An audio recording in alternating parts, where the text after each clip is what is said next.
창세기 15장 1절에서 21절. 이후에 여호와의 말씀이 환상 중에 아브람에게 임하여 이르시되, 아브람아, 두려워하지 말라. 나는 내 방패요 너의 지극히 큰 상급이니라.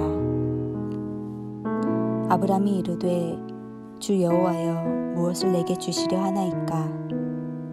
나는 자식이 없사오니 나의 상속자는 이 다메섹 사람 엘리에셀이니이다. 아브람이 또 이르되, 주께서 내게 쓰려주지 아니하셨으니 내 집에서 길린 자가 내 상속자가 될 것이니이다. 여호와의 말씀이 그에게 임하여 이르시되, 그 사람이 내 상속자가 아니라 내 몸에서 날 자가 내 상속자가 되리라 하시고, 그를 이끌고 밖으로 나가 이르시되, 하늘을 우러러 무뼈를 셀 수 있나 보라. 또 그에게 이르시되, 내 자손이 이와 같으리라. 아브람이 여호와를 믿으니 여호와께서 이를 그의 의로 여기시고, 또 그에게 이르시되, 나는 이 땅을 내게 주어 소유를 삼게 하려고 너를 갈대아인의 우르에서 이끌어낸 여호와니라. 그가 이르되, 주 여호와여, 내가 이 땅을 소유로 받을 것을 무엇으로 알리이까?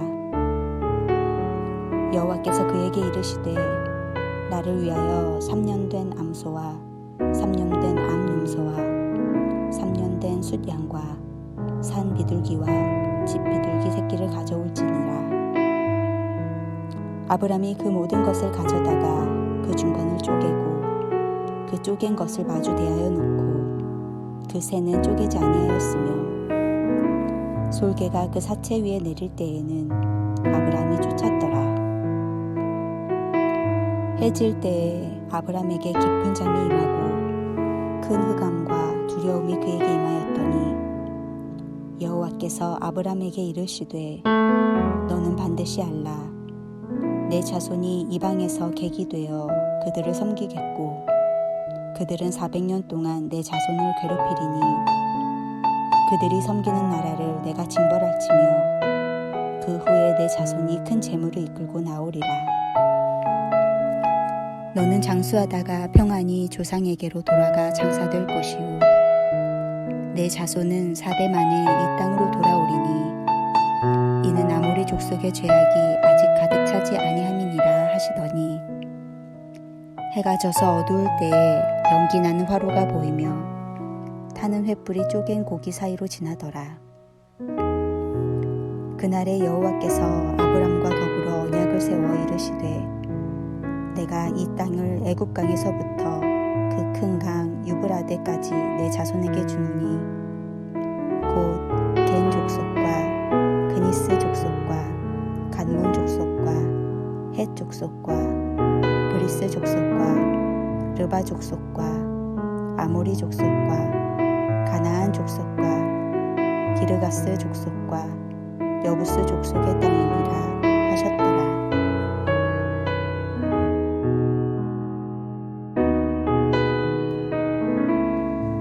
창세기 15장은 12장에서 약속하신 땅과 후손에 대한 재확인입니다.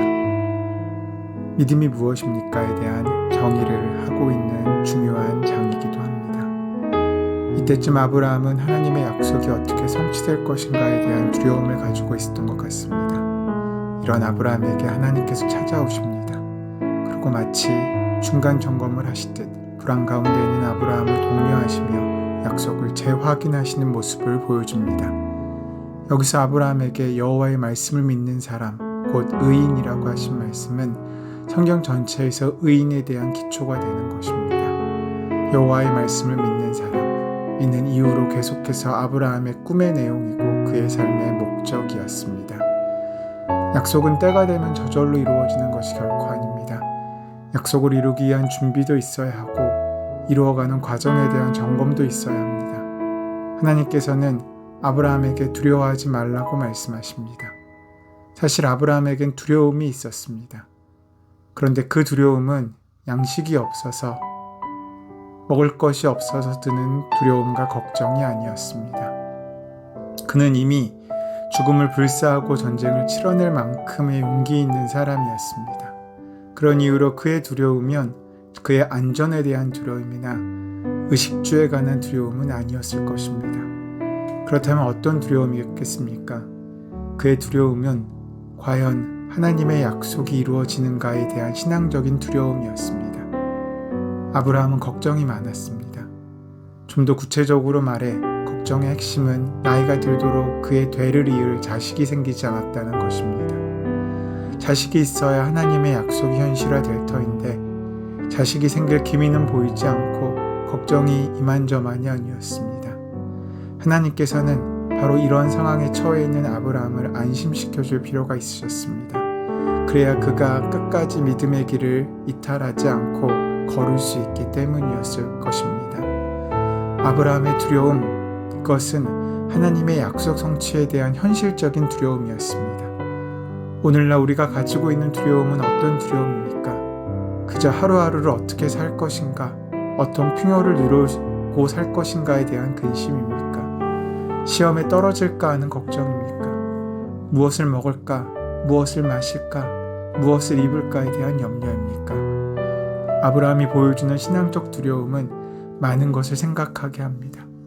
우리는 아브라함에게서 무엇을 두려워해야 되는지를 배웁니다. 하나님의 약속을 붙들고 이것이 이루어지지 않으면 어쩌나 하는 염려와 근심과 걱정, 바로 이런 두려움이 우리에게도 있어야 합니다.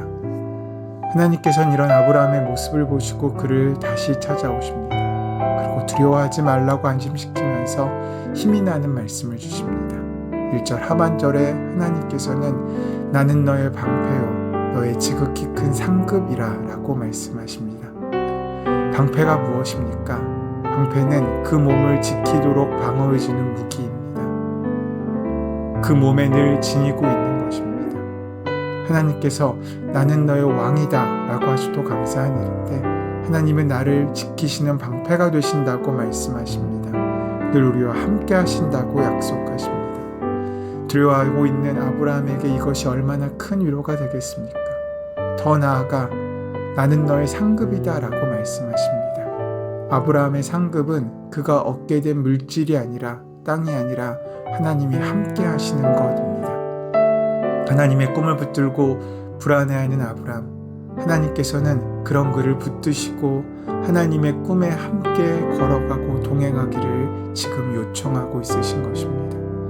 그래서 보이지 않는 그 길 가운데 연약한 아브라함이 다시 디딜 수 있는 다리를 만들고 계신 것입니다. 아브라함에게는 문제가 있었습니다. 세월이 흘러가는데 사례는 잉태할 기미도 보이지 않고 게다가 결국 나이가 들어 사례의 태가 더 이상 생명을 품을 수 없는 지경에 이르게 된 것입니다. 그 당시 재산 상속과 그에 따른 후계자 문제는 정말 중요했습니다. 아브라함은 이 중대한 문제를 놓고 고민했을 것입니다. 아브라함에게 상속의 문제는 단지 상속의 문제가 아닌 하나님과의 약속 차원의 문제였기 때문입니다. 그는 이런 수많은 갈등의 시간을 보냅니다. 그러면서 세운 대안이 다메섹 사람인 엘리에셀을 상속자로 세우는 것이었습니다. 아브라함의 입장에서는 믿을만하고 충실한 종이었던 엘리에셀을 그의 후계자로 세우는 것이 아주 타당한 생각의 결과였을 것입니다. 그런데 아브라함의 이 선택을 하나님께서는 거부하십니다. 이때 다메섹 엘리에셀은 아브라함에겐 최선의 생각이었지만 하나님의 마음, 그 깊은 곳까지 이르는 생각은 아니었던 것 같습니다. 좀 더 구체적으로 말씀드리면 그제야 하나님께서는 양자는 안 되고 내 몸에서 태어날 자식이라고 말씀하십니다. 후사의 범위를 구체적으로 제시해 주시는 것입니다. 내가 선택한 사람이 아니고 내 집에 길리온 자도 아니고 내 몸에서 날 사람이라는 것입니다.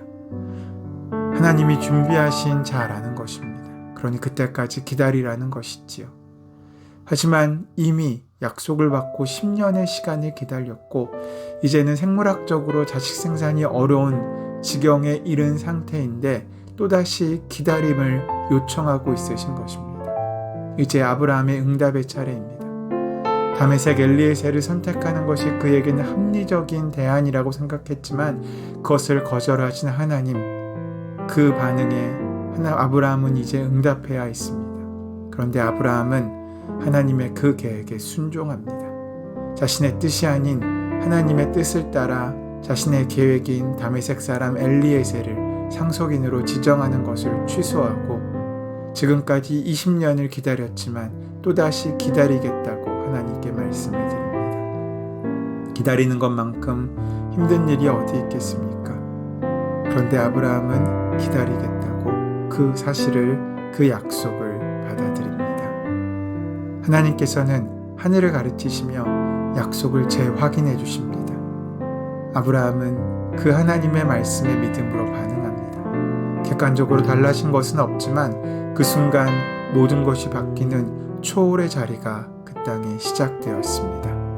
아브라함은 하나님의 의인으로 여겨지게 됩니다. 약속과 믿음은 눈에 보이지 않지만 새로운 하나님 나라를 만들어가는 하나님의 역사를 이루어가는 실체입니다. 분명 기다림은 어렵습니다. 하지만 기다림 없이 맺을 수 있는 열매도 없습니다.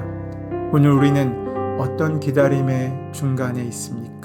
그 기다림이 너무 길어 힘들고 지쳐 포기하고 싶은 그 자리 가운데 오늘 주신 말씀을 기억하시고 아브라함처럼 끝까지 믿음으로 하나님의 약속을 현실로 만드는 귀하고 복된 하루 되시기를 소원하고 축원합니다. 공의와 자비와 능력의 하나님, 제 삶과 우리가 사는 사회 가운데 여전히 죄와 고통이 있고 하나님의 약속은 멀어 보이지만 오직 그 복음의 약속을 믿고 영원히 주님의 편에 서서 주님과 동행하는 그 발걸음을 이루어가게 하여 주시옵소서. 주님께서 우리의 기도를 들으시고 응답하실 줄 믿사오며 감사하며 예수님의 이름으로 기도드립니다. 아멘. 이제 주신 말씀을 조용히 묵상하시면서 마음에 심고 기도하심으로 오늘 하루 귀하게 현실로 만들어가는 은혜를 함께 누리기 원합니다. 함께 조용히 기도하겠습니다.